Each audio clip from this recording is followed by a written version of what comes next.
Okej. Witam Cię serdecznie, Sylwia, po raz Ja też kolejny. witam wszystkich. Temat związany z Fatimą żeśmy zakończyli, ale sobie pójdziemy tak po sąsiedzku do Hiszpanii.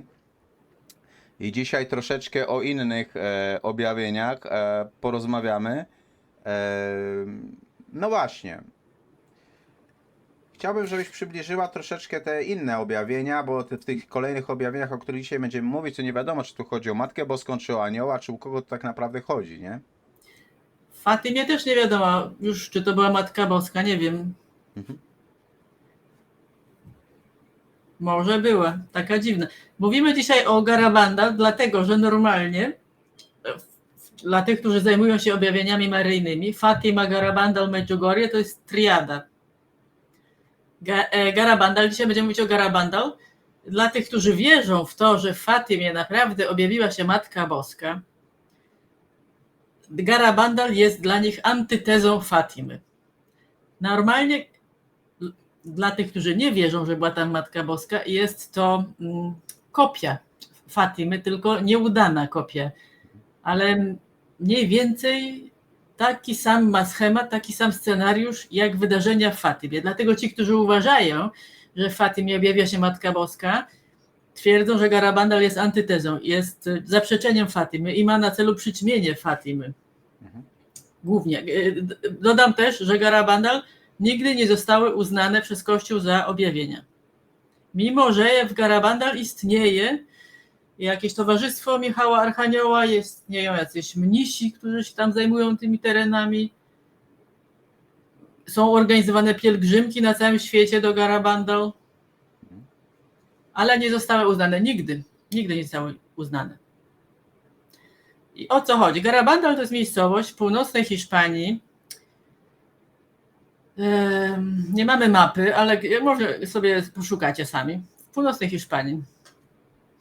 I wydarzenia, o których dzisiaj będziemy mówić, miały miejsce w latach 60. One się działy od 1961 do 1965 roku. W długiej historii objawień maryjnych w Kościele katolickim żadne z objawień nie było tak wyjątkowe, zaskakujące i, uwaga, powiem, niepokojące. Sama tylko różnorodność zjawisk nadprzyrodzonych, które towarzyszyły wydarzeniom w Garabandal, nie ma sobie w ogóle miejsca. W żadnych innych objawieniach takie rzeczy się nigdy nie działy. Na początku lat 60. możemy pokazać slajd pierwszy. Jasne. Okej. Na początku lat 60. Garabandal, po lewej stronie jest Garabandal w latach 60., po prawej współcześnie. To była jeszcze mała i niedostępna wioseczka. Miała około 70 domów. W paśmie górskim Peña Sagra, w północnej Hiszpanii to się znajduje, tak już mówiłam. Na uboczu, zupełnie na uboczu. Nieznane mała wiejska mieścina. Te objawienia, jak powiedziałam, które tam miały miejsce, o których będziemy teraz mówić, jak już wspomniałam, są kopią Fatymy. Dlaczego? Najpierw pojawia się anioł, potem pojawia się Matka Boska. Dzieją się dziwne rzeczy, o których będziemy mówić. Matka Boska przekazuje orędzie, przekazuje ostrzeżenie, przekazuje drugie orędzie i wydarza się wielki cud. Dokładnie tak jak w Fatymie. Według oficjalnej wersji najpierw pojawia się anioł, jest Matka Boska, jest tajemnica, jest orędzie i jest cud. Schemat jest dokładnie ten sam. Bohaterami wydarzeń w Garabandal też są dzieci. Są to 4 dziewczynki. Są na slajdach te dziewczynki? Są. To jest slajd 6. To sekundkę poczekaj.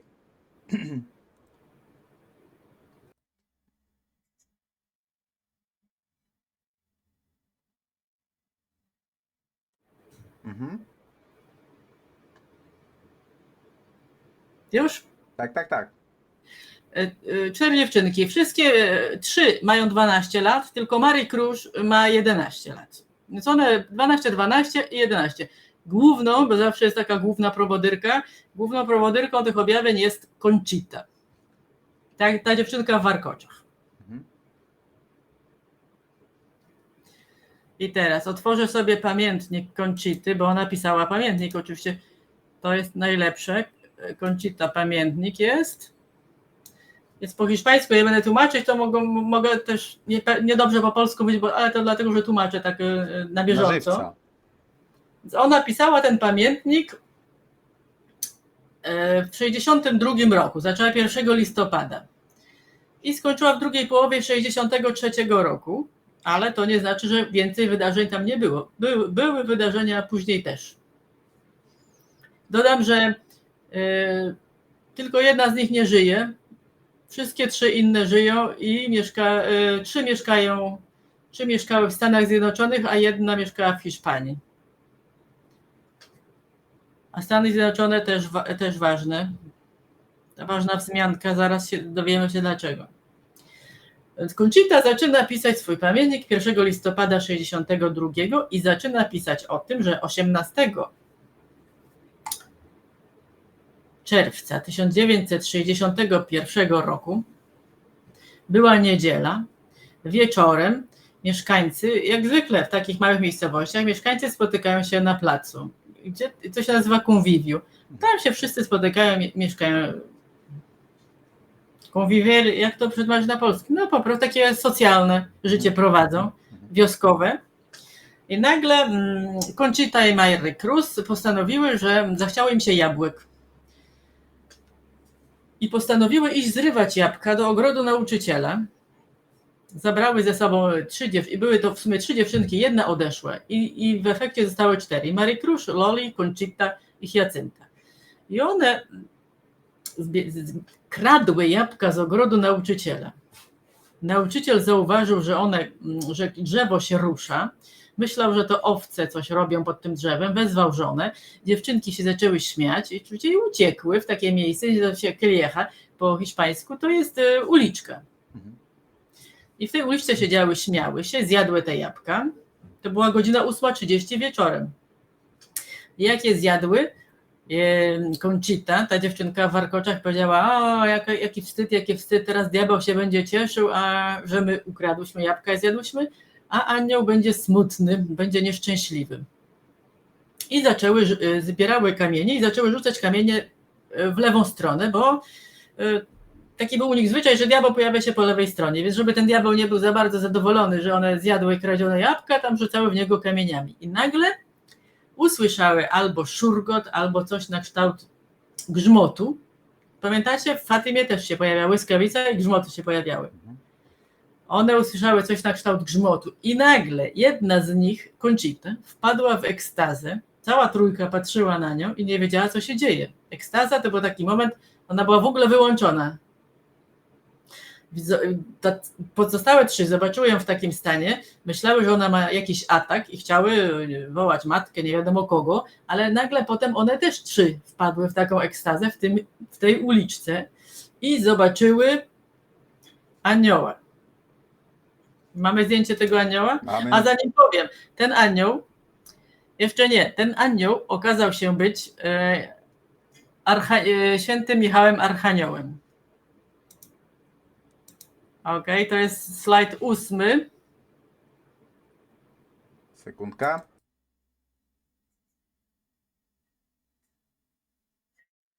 Mam jak on był, jak one go opisały.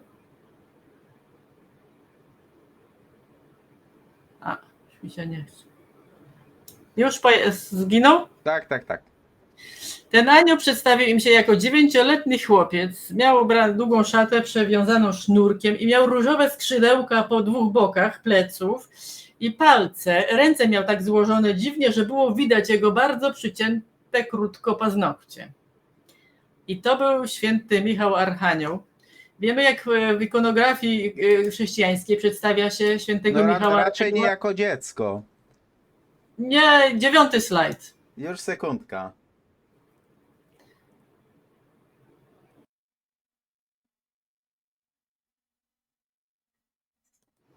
No, raczej nie jako dziecko. Przecież to jest dowódca Wojska Niebieskiego, to ten, który zmiażdżył głowę smoka. Jest wielkim, jest rycerzem. Mhm. Moje dziecko weszło na chwilę i przeszkadza. Tak się w ikonografii chrześcijańskiej przedstawia Michała Anioła. Jak widzieliśmy na tym poprzednim slajdzie. Silny, potężny, umięśniony, z szablą. Jego jedna noga zmiażdży głowę smoka, który kojarzy się z szatanem, i jest on dowódcą Armii Niebieskiej. Tymczasem te dziewczynki zobaczyły coś, co widzieliśmy wcześniej. No wiesz, dla Pana Boga nie ma czasu, no to mógł się jako dziecko pojawić. No pojawił się taki, właśnie taki ten anioł się pojawił. To już jest pierwsza zagadka. I one oczywiście ocknęły się z tej całej swojej ekstazy i wypadły i stwierdziły, zobaczyłyśmy anioła, pobiegły do wsi i nie wiedziały, co mają robić. I pamiętamy w Fatimie, Hiacynta po pierwszych objawieniach, mimo że dzieci umówiły się, że nie będą nikomu wspominać o tym, co widziały, Hiacynta przychodzi do domu i jak tylko widzi matkę na progu, w drzwiach, też mówi, mamo, widziałam Matkę Boską. Teraz tu w Garabandal Conchita przychodzi do domu i mówi, mamo, widziałam anioła. 19 czerwca, oczywiście to się roznosi zaraz po wsi całej, 19 czerwca proboszcz, ksiądz Walentyn się o tym dowiedział, rozmawiał z dziewczynami, pytał je każdą osobno, co one widziały, naciskał, bądź szczera, nie bądź szczera, powiedz, co widziałaś, co nie widziałaś. Każda z nich osobno przesłuchiwana mówiła to samo i on stwierdził, widziały chyba naprawdę anioła, i mówi, zobaczymy, czy on się pokaże jeszcze raz, a za 3 dni trzeba będzie zawiadomić biskupa. 19 czerwca ten anioł się nie pojawił.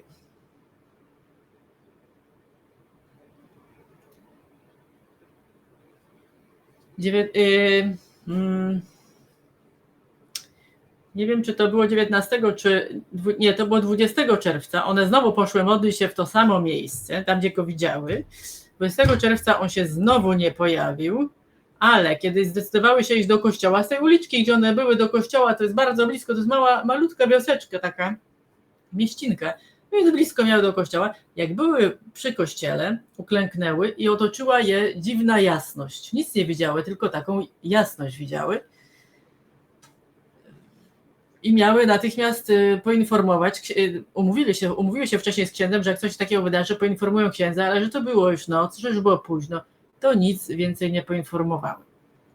Dzień wcześniej, 19, zdaje się, albo 20, już dokładnie nie pamiętam, Conchita była smutna, że nie widziała anioła. Kiedy była w łóżku, zasypiała, usłyszała w sobie głos, i to jest ważne, usłyszała taki głos, który mówi, nie martw się, jeszcze mnie zobaczysz. 21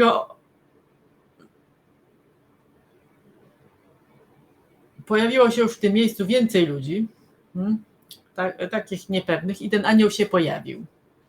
Dziewczynki spytały go, kim on był, ale on nigdy nic nie mówił, do tej pory nic nie mówił i się skończyło. 22 o 8:30, zawsze wieczorem, to były o dziwne, że te objawienia działy się wieczorem. 20, to jest, jesteśmy przy 22 czerwca, jak zwykle ludzie przychodzą, modlą się, pojawia się anioł, one wpadają zawsze w ekstazę i wtedy pojawia się anioł. Nic nie mówił, jak zwykle, i koniec. 23 to samo, 8:45 anioł się pojawił, nic się nie działo. 24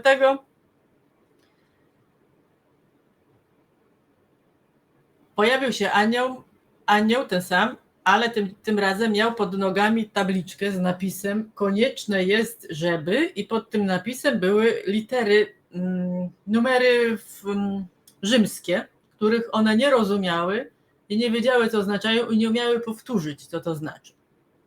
Zapytały go, co to znaczy, ale on się tylko uśmiechnął i nic nie odpowiedział. 25 nic się nie dzieje. Nie, to było 24, kiedy on pojawił się z tym, czyli 25 nie. 25 jest ten anioł. Te dziewczyny przychodzą do miejsca, na uliczkę, modlą się, wpadają w ekstazę i kiedy są w tej ekstazie, można z nimi było robić wszystko, dosłownie wszystko. I od razu zaznaczam, że pojawiła się tam straż, czy to było wojsko, czy to była policja, nie wiem, taka hiszpańska specjalna, tam się pojawiała od razu straż, pojawiali się lekarze, pojawiali się psychiatrzy, pojawiała się cała grupa ludzi.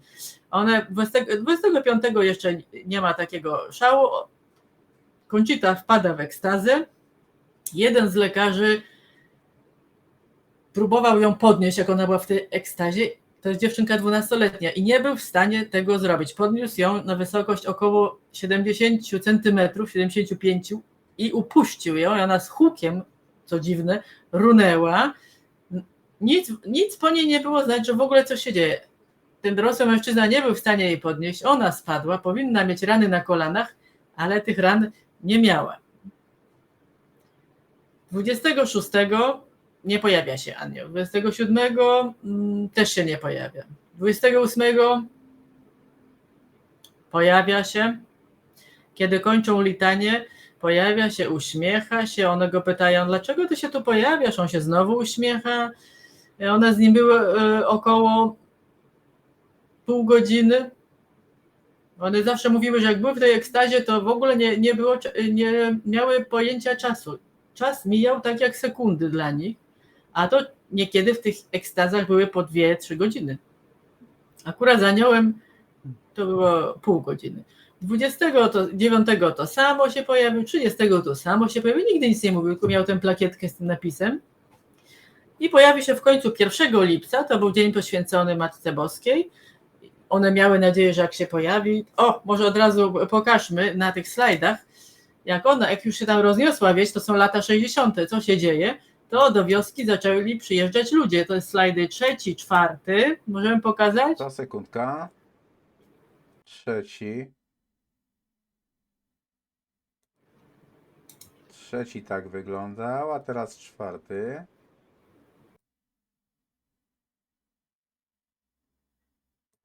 No, okej. I potem, jak ja skończę, to pokażmy 5. Na 5. slajdzie będzie widać belki drewniane. Te belki drewniane to się nazywa quadro. Ludzie zrobili quadro, takie miejsce wytyczone, w którym dziewczyny wpadały w ekstazę i do tego miejsca nie można było, w to miejsce nikomu nie było wolno wejść poza dziewczynami, ich rodzinami, psychiatrami, lekarzami i księżmi. Tylko te osoby mogły się tam znaleźć w tym quadro, kiedy one miały ekstazę. To jest zdjęcie 5. Sekundka.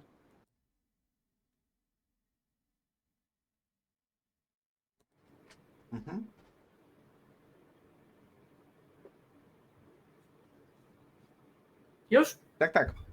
I na zdjęciu 7 możemy pokazać, to jest te Caliejo, to jest ta uliczka, w której one miały widzenie.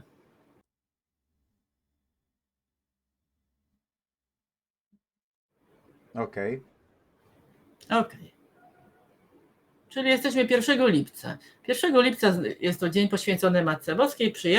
One znowu są w tej uliczce, którą przed chwilą widzieliśmy. Mówią różaniec, pojawia się anioł, śmieje się i mówi, tym razem mówi, przychodzę, żeby ogłosić, że pojawi się Matka Boska jako Matka Boska z góry Karmel i że ona przyjdzie jutro, w niedzielę. Dziewczynki były bardzo szczęśliwe, tu czytam z pamiętnika, i zapytały go oczywiście, co znaczy znak, który znajduje się tutaj pod tobą. Matka Boska wam powie. Tego dnia one mówią, rozmawialiśmy o różnych rzeczach, na przykład on powiedział nam, ten anioł powiedział im, że 1 dnia, kiedy Conchita wpadła w ekstazę, i one te 3 chciały wołać matkę, bo myślały, że ona miała atak i oni się wszyscy śmieli, oni i ten anioł, cała ekstaza trwała 2 godziny, a wydawało mi się, że to jest sekunda. Kiedy się skończyło, on powiedział, przyjdę jutro z dziewicą, matką, i opuścił. Miały oczywiście one bardzo smutne, czekały na następny dzień. Teraz w pamiętniku przy okazji powiem, pojawia się opis kończyty tego anioła. Więc widzieliśmy na zdjęciu, anioł był ubrany w długą, powłóczystą niebieską tunikę, bez paska, a na zdjęciu jest pasek. Miał długie skrzydła koloru różowego. Twarz nie była ani długa, ani okrągła. Ładny nos i czarne oczy. Pamiętamy czarne oczy z Fatimy? Jego twarz była opalona. I miał takie ładne dłonie z krótkimi paznokciami. Nie było widać stóp. Ważne są ciemne oczy. Ci, którzy słuchali poprzednich podcastów, wiedzą, że Matka Boska Fatimska miała czarne oczy. I teraz nadchodzi 2 lipca, jest msza, oczywiście ludzie mówią różaniec, o 3 po południu, potem idą do tego samego miejsca, 5 kilometrów, spacerują tam i z powrotem, chodzą, bo się Matka Boska ma objawić. Około 6 po południu dziewczynki idą do to miejsce objawień, na tę kaliechę i zanim tam przybyły, już się pojawiła Matka Boska, która po 2 jej stronach było 2 aniołów. Ci aniołowie, jak się okazało, wyglądali jak bliźniacy i na bank jeden z nich to był święty Michał Archanioł. I uwaga, przy aniele, który stał po prawej stronie i był tego samego wzrostu co Matka Boska, zobaczyły wielkie oko, one mówiły oko opatrzności. Oko opatrzności, wiemy jak to wygląda, w kościele katolickim ono jest wpisane w trójkąt równoramienny i to jest oko Boga, które symbolizuje ten trójkąt Trójcę.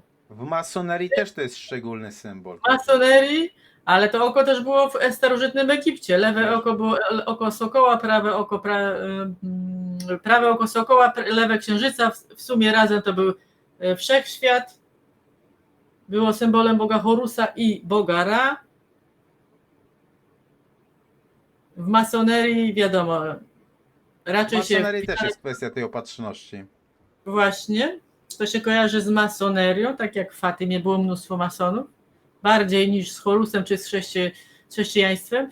Zresztą to oko w Polsce to chyba Chełmno, czy jakieś na Śląsku miejscowość, ma to w swoim herbie takie oko. Też coś takiego jest jakiś taki w Rosji też mają. W XX wieku z tego oka sataniści korzystali nawet. Popularne. I takie oko opatrzności pojawiło się w widzeniu Matki Boskiej. Czyli Matka Boska, po 2 stronach aniołowie bliźniacy, to jest, według dziewczynek był to Michał Archanioł, obok anioła, który był równego wzrostu z Matką Boską, pojawiło się to wielkie oko. Tak się ukazała Matka Boska. Dziewczynki mówiły różaniec i patrzyły na nią, a ona razem z nimi mówiła ten różaniec. Prosiły, żeby została, ale ona nie chciała, że wróci w poniedziałek, i zostawiła je takie smutne. Matka Boska przyszła ubrana w białą szatę i niebieski płaszcz peleryny. Miała na głowie koronę ze złotych gwiazd, nie było widać jej stóp, miała otwarte ręce i na ręce po prawej stronie był jakiś szkaplerz brązowy, tak jakby szkaplerz, bo ona przyszła jako Matka Boska z góry Karmel. Dziewczynki mówiły, że było widać na tym szkaplerzu góry, ale nie wiedziały dlaczego. Nie wiem. Miała długie, uwaga, i teraz zasadniczo, miała długie włosy brązowego koloru, falujące, z przedziałkiem pośrodku głowy i te włosy nie były niczym okryte, co jest niedopuszczalne w kościele naszym tradycyjnym. To jest 61 rok, tak? Jeszcze chyba nie ma zmian soborowych. Kobiety w kościele okrywały głowy. A Matka Boska przyszła z tą odkrytą głową w falujących brązowych włosach i dalej one piszą, miała długi nos, piękne usta, twarz opaloną, ale znacznie jaśniejszą niż anioł. Piękny, niezwykły głos, którego nie mogły w ogóle do niczego porównać. Kiedy się pojawiała później, na ramieniu miała dzieciątko Jezus. Bardzo malutkie, tak jakby nowonarodzone, o okrągłej twarzy i miało taki sam kolor skóry jak Matka Boska. Też dzieciątko było ubrane coś jakby w niebieską tunikę. I taki oto sposób pokazała się Matka Boska. My mamy chyba na slajdzie taką Matkę Boską z Garabana, na 11 slajdzie. Już sekundka.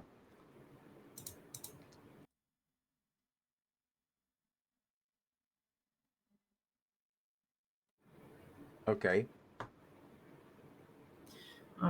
Przychodzi 3 lipca i ludzie, już widzieliśmy, dużo ludzi się tam gromadziło, mnóstwo ludzi się gromadziło.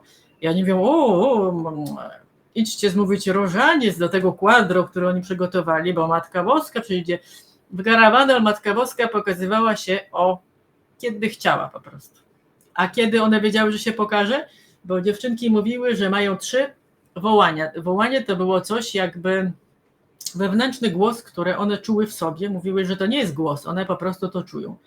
Czuły pierwsze wołanie.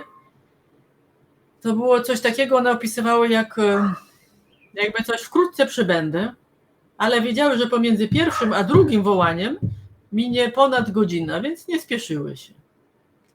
Kiedy pojawiało się drugie wołanie, one już były bardziej zaniepokojone, a kiedy pojawiało się 3 wołanie, to w zasadzie one już znajdowały się w ekstazie, bo one nawet nie wiedziały, w jaki sposób znajdowały się w tym quadro, gdzie miały ekstazę. One to wybiegały z domu po 3 wołaniu i pędziły przed siebie. W ogóle nie wiedząc, gdzie pędzą. One biegły w ekstatycznych, żeby najlepiej to pokazać, zaraz to powiem, jak to się nazywa. To były takie, to jest slajd chyba najlepszy, będzie 17.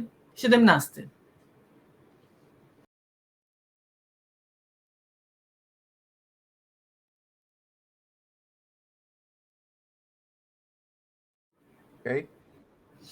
Więc po tym 3 wołaniu one biegły skalistą dróżką do tego quadro, tam padały na kolana, a mimo to nie odnosiły żadnych obrażeń. I w czasie ekstazy, która czasem trwała kilka godzin, miały odchylone do tyłu głowy i szeroko otwarte źrenice. Ponieważ w tym quadro znajdowali się lekarze, oni świecili im w oczy światłem, kuli szpilkami, starali się je podnieść. Nic nie działało. Były nieczułe na kłucie, przypalanie zapałkami, na bicie, na światło. Były ciężkie, bo starano się je podnieść. Wiem, że w jednym przypadku było 2 dorosłych ludzi, którzy nie mogło udźwignąć jednej dziewczynki, a tymczasem one same siebie były w stanie, to jest na slajdzie 19, który zaraz zobaczymy, one same siebie podnosiły i na przykład podnosiła jedno drugą i mówiły, że to teraz ta całuje Matkę Boską, ta, która ją podnosi. Slajd 19. Już, sekundka.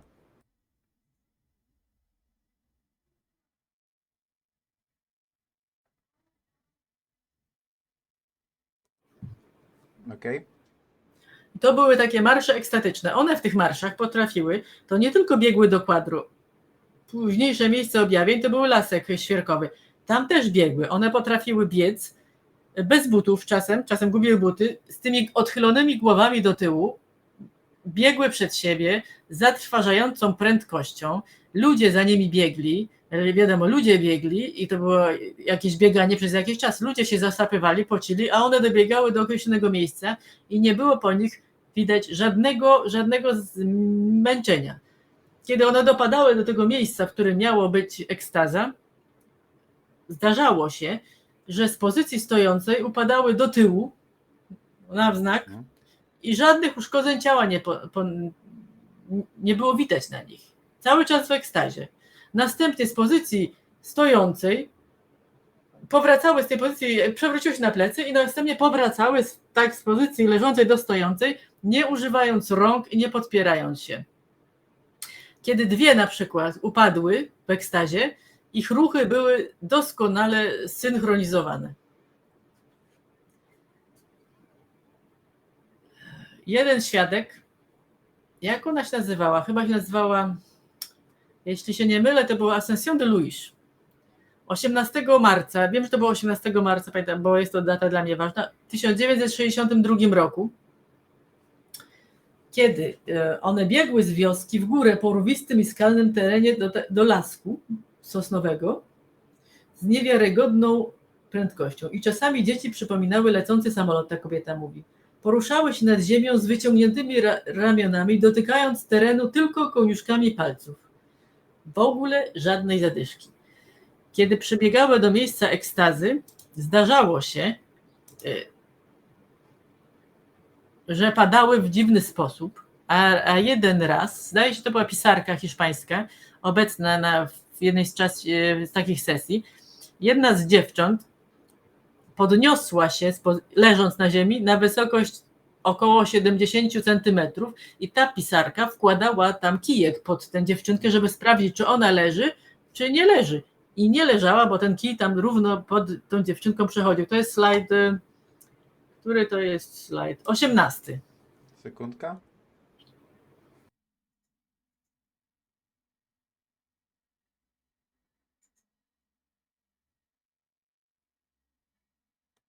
Okej.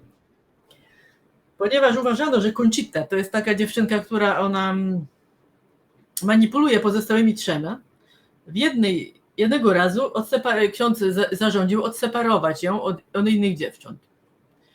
I one miały pierwsze wołanie, te dziewczynki, Conchita w jednym miejscu, a cała reszta w innym miejscu. Miały drugie wołanie po jakimś czasie, to było ponad godzinę później, i trzecie wołanie i wszystkie cztery jednocześnie wypadły z tych miejsc, w których były i biegły w określone inne miejsce, do miejsca ekstazy. Więc żadna z nich nie wpływała na drugą. O dziwnych rzeczach, które tam się działy, za chwilę też powiem. Mówiłam, że były te ekstazy, marsze. To było 3 lipca. Okej. Pojawia się Matka Boska i Matka Boska do nich mówi: czy wy wiecie, co tam ten anioł ma napisane pod spodem? No i oczywiście one mówią: nie wiemy. Ale jest tam taka wiadomość, którą przekażecie ludziom 18 października.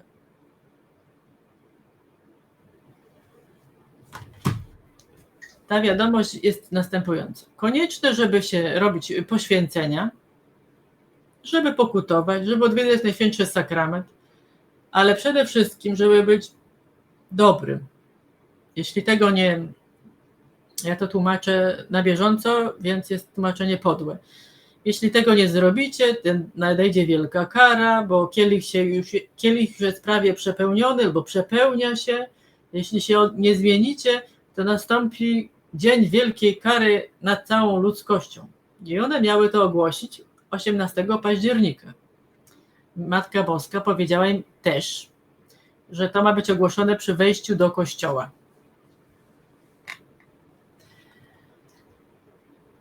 Okazało się, że tego dnia było za dużo ludzi i komisja, która czuwała nad objawieniami, stwierdziła: nie będzie przy kościele, bo to nie ma sensu, pada, dużo ludzi, będzie gdzie indziej. No i rzeczywiście ogłoszenie tej pierwszego przesłania odbyło się w Lasku Piniowym, do którego dziewczynki też czasem biegły, tam też miały ekstazy.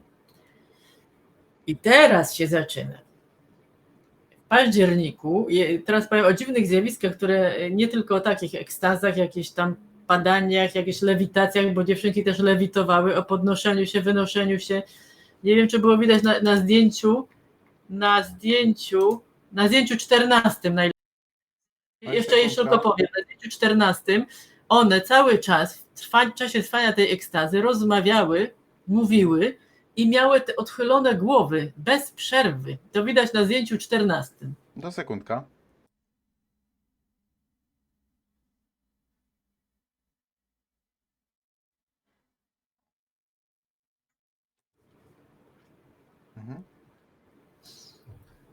To może jeszcze na 16 zdjęciu będzie widać na dole zdjęcie, to jest Conchita w czasie jednej z takich ekstaz. Okej.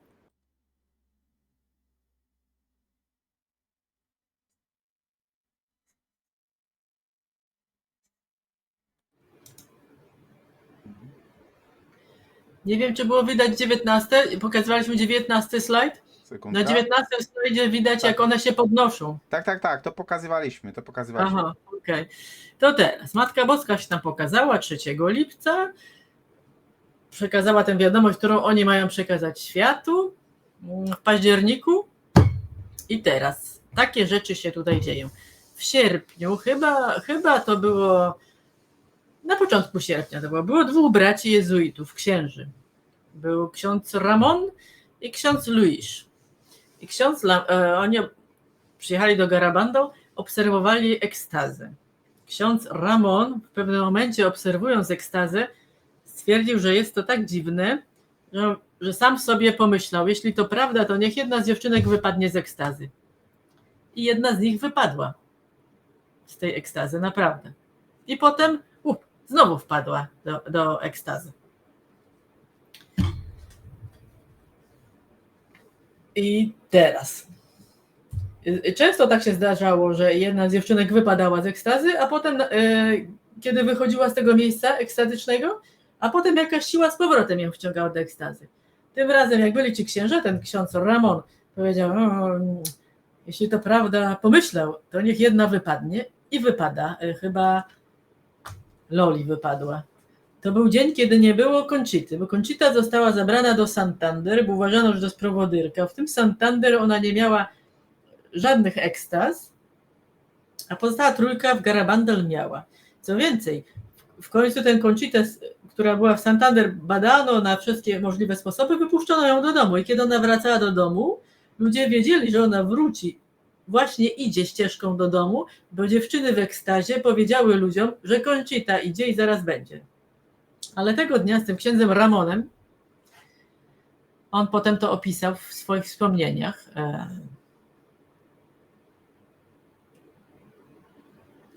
gdzie ja to mam, że on poprosił, żeby odpadła i wtedy on zapytał, nie widzisz Matki Boskiej? Ona mówi, nie widzę. A dlaczego nie widzisz? Mówi, bo odeszła.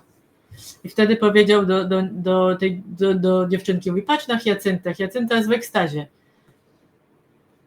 I Loli patrzyła na Hyacyntę, pierwszy raz widziała Hyacyntę w ekstazie. Ponieważ kiedy one były w ekstazie, te dziewczynki widziały siebie i widziały każdego innego, kto znajdował się w ekstazie.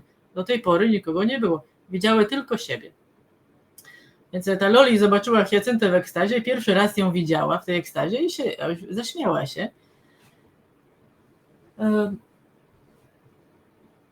I ksiądz Ramon rozmawia z Loli, mówi, a ty już nie jesteś, dlaczego wypadłaś, nie wiadomo dlaczego wypadłaś, a co Matka Boska powiedziała, nie wiadomo co powiedziała i nagle ziup i Loli znowu jest w ekstazie i pyta Matkę Boską, a dlaczego mnie opuściłaś? Nic nie ma. I nagle ksiądz Ramon mówi, i nagle on słyszy, jak 2 dziewczynki mówią, jednocześnie one mówiły, Loli i Hyacynta, to dlatego, żeby uwierzył. I ksiądz Ramon spojrzał na swojego brata, księdza Luisa i mówi do niego, uważaj, nasze myśli są transmitowane. Jego brat, też ksiądz, mówi, co ty mówisz, coś się stało? On mówi, powiem ci później. Okej, to było z księdzem Ramonem. Teraz, 8 sierpnia zdaje się, jego brat jest obecny, oni znowu są tam obecni, jest następna ekstaza, bo w czasie tych ekstaz one rozmawiają z Matką Boską, nawiązują z nią relacja matka-córka, rozmawiają o rzeczach takich frywolnych, o mnóstwie innych rzeczy, o których dziewczynki nie chciały mówić, o czym zaraz powiem.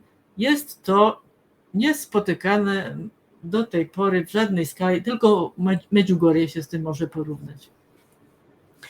Wracając do tego księdza. Jest ksiądz Luis. Nagle, uwaga, dziewczyny są w ekstazie i nagle w tej ekstazie pojawia się także ksiądz. Ten ksiądz też wpadł w ekstazę i one go w tej ekstazie widziały, więc wiedziały dobrze, gdzie on jest. Zdjęcie 21. Sekundka.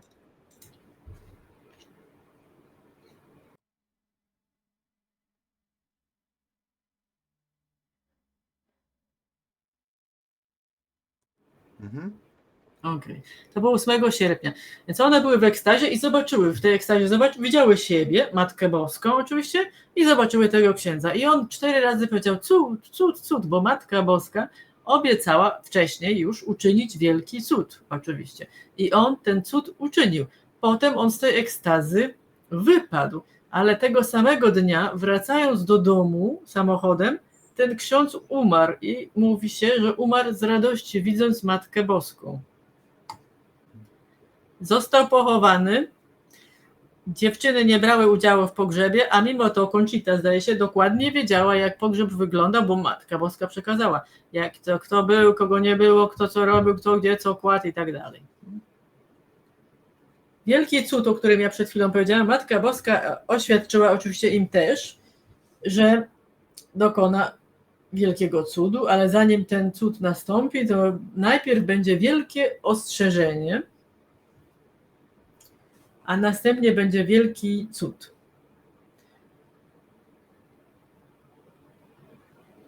O tym za chwilę, bo o tym trzeba powiedzieć więcej. Chciałam tylko, jak to nawiązać do tych rzeczy, do tego księdza Luisa. W Garabandal istniało kilka profecji, przepowiedni, które się nigdy nie sprawdziły. Jedna z nich była taka, Matka Boska obiecała, że w dniu wielkiego cudu ksiądz Luis, jego grób zostanie odkopany i ludzie zobaczą go w stanie nietkniętym. Kilkanaście lat temu on został przeniesiony z jednego grobu do drugiego jako jezuita i kiedy odkopano grób, on już się znajdował w całkowitym rozkładzie. Ale jeszcze nie było wielkiego cudu. Być może wielki cud odkopią go i będzie wiadomo, tak? Ten ksiądz, jak się znajdował w ekstazie, zgubił potem z powrotem różaniec i one chciały wrócić po ten różaniec, bo Matka Boska powiedziała dokładnie, gdzie on się znajduje, ale to była już noc, więc nie następnego dnia i powiedziała dokładnie, gdzie on jest, ten różaniec, ale było takie zamieszanie, tam się działy takie, ten ksiądz sam był w takim szoku, że chyba trudno to opisać. W każdym razie on widział ten cud. Kilka dni po jego śmierci Matka Boska mówi dziewczynom, że one sobie teraz z nim porozmawiają.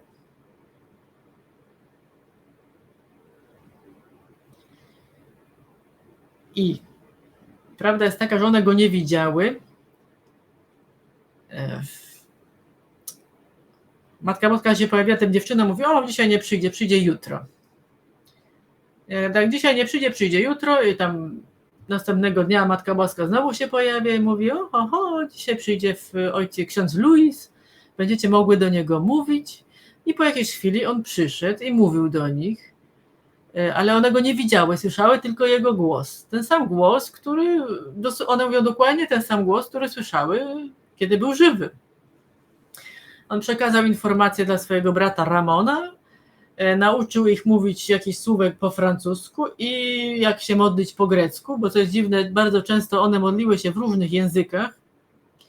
Nauczył ich też kilka słówek po angielsku i po niemiecku i po jakimś czasie w ogóle nie słyszały tego głosu, a Matka Boska powiedziała, jutro znowu go usłyszycie. Nie, jutro usłyszycie głos i nie bójcie się. Ona już wcześniej powiedziała o tym głosie, to mi umknęło. Była też taka, może jak będzie przy tajemniczej hostii, one słyszały głos, te dziewczynki, i one się tego głosu okrutnie bały. To był dziwny głos, ciemny, ponury. Matka Boska mówiła, że one go usłyszą, ale one się go bały po prostu. I teraz też im powiedziała, że usłyszycie głos i się nie bójcie. I tutaj mam pamiętnik Conchity, ona mówi, kiedy słyszałyśmy ten głos, był ciemny, ponury. Nie widzieliśmy Matki Boskiej, ale po chwili ona przyszła i powiedziała, nie bójcie się. To była pierwsza noc, kiedy nas pocałowała. I teraz się zaczyna. Ta Matka Boska z Garabandal, ja tu mam slajd, przygotowałam 20 slajd. Sekundka. No. Ta Matka Boska z Garabandal to była Matka Boska, jak przychodzili ludzie na objawienia i oczywiście oni musieli biec za dziewczynami, one biegły w lewo, w prawo, oni za nimi, czasami ludzie gubili buty i Matka Boska potem pomagała odszukać te buty, albo pomagała odszukać buty dziewcząt, które w ekstazie biegły i nie wiedziały, gdzie biegły, czasem biegły boso, one się jakby unosiły nad ziemią. To zgubiły but, to nie zgubiły butu, zgubiły to zgubiły tamto. Rozmawiały z Matką Boską, ona się z nimi śmiała, opowiadali sobie rzeczy. O tym razu jednego Conchita powiedziała, że bawili się w chowanego. Bawiły się, bo dzieciątko Jezus się nie bawiło. Było tak, że ona dawała im dzieciątko Jezus do podtrzymania, tak jak się trzyma małe dzieci i było widać, to jest też nagrane na filmach, można to wszystko na YouTubie odnaleźć, że one trzymają tak jakby dziecko. Potem pytane przez ludzi, co to było, one mówiły, że miały dzieciątko Jezus, trzymały, ale że tak naprawdę to kiedy dotykają Matki Boskiej albo dzieciątka Jezus, to jest tak jakby niczego nie dotykały, bo ich nie można dotknąć tak naprawdę. Więc one tak jakby miały, ale to nic nie ważyło i nie miało żadnego wrażenia. I zapomniałam, co chciałam powiedzieć. Miałam coś ważnego do powiedzenia, ale a propos tych różańców. Ludzie zaczęli przynosić przedmioty do poświęcenia Matce Boskiej. I ona powiedziała, żeby przynosić, ale nie błogosławione już przedmioty, tylko takie zwykłe, bo ona chce je błogosławić. Więc najczęściej przynoszono różańce i co dziwne, w tej ekstazie było mnóstwo ludzi, dziewczyny brały różaniec, dawały Matce Boskiej, widać na zdjęciach, do pocałowania, do błogosławieństwa, a następnie te dziewczyny odnosiły różaniec dokładnie do tej osoby, która ten różaniec dała. Ani razu się nie pomyliły, nigdy się nie pomyliły. Zawsze zwracały temu, komu trzeba. Był też taki przypadek, że dwie osoby położyły, jedna osoba położyła pudełko na lekarstwa, druga puderniczkę i myślały, że one nie zostaną pobłogosławione, a jednak zostały pobłogosławione i Matka Boska powiedziała, to należy do mojego syna, że mój syn tam już był. Później, jak się okazało, w tych przedmiotach w czasie wojny transportowano hostię. To. Matka Boska też uczyła ich piosenek, no w ogóle. Robiła dziwne rzeczy. I uwaga, tak jak w Fatimie, te dziewczynki prosiły, zrób jakiś cud, żeby ludzie uwierzyli. I uwaga, co się dzieje. Jej pamiętnik jest trochę pomieszany, bo ten cud wydarzył się 22. Co w Garabandal jest ważne. Normalnie przy każdych objawieniach, przy każdych zdrowych objawieniach pojawia się anioł, który coś zwiastuje, a następnie ten anioł się usuwa i jego nigdy więcej nie ma. Anioł w Garabandal to jest anioł, który ten anioł to tam bierze aktywny udział. Od samego początku ten anioł udzielał dziewczynom komunii w czasie, kiedy były w ekstazie. I na początku udzielał im komunii niekonsekrowaną hostią, twierdząc, że on je uczy, jak prawidłowo przyjmować komunię. Dopiero po jakimś czasie naprawdę wezwał te dziewczyny, czy tam jedno z nich, Conchitę pewnie, uklęknij, powiedz to, powiedz tamto, przyjmij komunię, to jest komunia. Na pytanie skąd wziął, powiedział, to jest komunia z ziemi, wziąłem ją z tabernakulum, konsekrowana. Ten anioł tam się plątał bez przerwy. Ponieważ one prosiły o ten cud, 19 czerwca pojawia się anioł i mówi, że on zrobi cud. Że za wstawiennictwem jego i Conchity Bóg zdecydował się przeprowadzić ten cud. Okej. I kiedy on będzie, on mówi, a to Matka Boska. Nie, on nie powiedział Matka Boska, ona zapowiedziała, kiedy to będzie, a on powiedział, 29 usłyszysz głos i ten głos ci powie. I Conchita mówi, a czyj to będzie głos? Ale on nie odpowiedział w ogóle. I Conchita poszła powiedzieć księdzu Ramonowi, że będzie cud. No to będzie cud. Ludzie oczywiście jak zwykle nie wierzyli, że ten cud ma nadejść, ale nadszedł. 22 czerwca to jest ciągle. zanim ten cud jeszcze nadszedł, mnie się wydaje, bo tu jest w jej pamiętniku napisane 22 czerwca, zobaczyli jak zwykle. Matka Boska, dodam jeszcze, to chciałam powiedzieć, ona pojawiała się raz z dzieciątkiem Jezus, raz pojawiała się sama. I ona, jak była sama, to dziewczyny pytały, a gdzie jest dzieciątko? Jest w żłobku? Nie w żłobku, że w szkole, tylko w tym żłobie?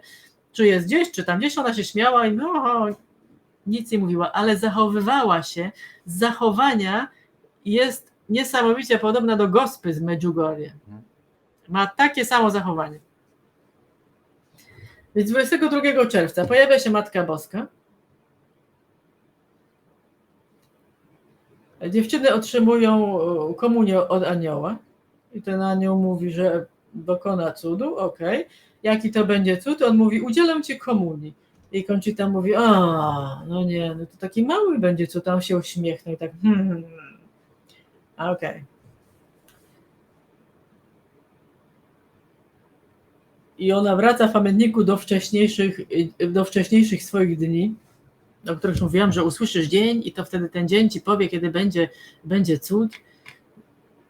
Nadchodzi cud. Ona miała o tym powiedzieć ludziom, o tym, że nastąpi cud z 2-tygodniowym wyprzedzeniem. Tak zostało jej zakomunikowane. Będzie cud, powiesz, ona mówi, kiedy mam to powiedzieć ludziom? 2 tygodnie przed cudem powiesz ludziom. No i ona tak powiedziała. Ludzie się zebrali, czekają na cud, nic się nie dzieje. Co dziwne, w Garabandal wszystko działo się w nocy. Tam po 8 do północy, a nawet do 2 rano. I teraz, o 10 wieczorem ona ma pierwsze wołanie. To pierwsze wołanie słyszy. O 12 drugie wołanie, to już drugie, to już trzeba się szykować. I o 2 pojawia się anioł w jej pokoju. W pokoju były jeszcze jej matka, jej był brat, był wujek, były jej kuzyni. Anioł z nią trochę posiedział, powiedział, mów, wyznaję, przyuważ, kogo przyjmujesz, i dał jej komunię. Potem kazał jej się modlić i tak dalej, ale to jeszcze nie był cud. Ona miała to wołanie i przy 3 wołaniu wybiegła w ekstazie na ulicę. Do tego miejsca zwykłego, gdzie tam się te ekstazy działy. Wybiegła do tego miejsca, padła na kolana i tak jak zwykle wyciągaje, ci ludzie widzieli, jak ona wyciąga język do komunii, ale niczego nie widzieli. Ale tego dnia i dlaczego ja się krzywię? Mamy na to zeznania wielu świadków, którzy stali bardzo blisko Conchity. Ci świadkowie mówią, że ona wbiegła w ekstazie, padła na kolana, wysunęła język i nagle na jej języku zobaczyli hostię. Conchita kilka lat później powiedziała, że ona tę hostię ukradła z tabernakulum i sobie położyła na język. Ale co zrobić z tymi ludźmi, którzy mówią, że widzieli i oni stali blisko i to są różni ludzie.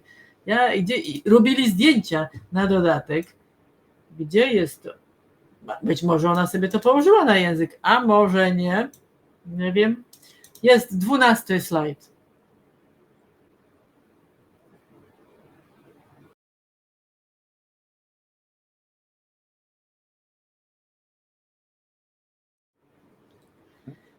Ci świadkowie, o których ja czytałam, którzy stali blisko niej, wszyscy mówią, że ona padła na kolana, wyciągnęła język, oni patrzyli na ten język i twierdzą, nagle zobaczyli na tym języku hostię. I ona zniknęła, ta hostia później.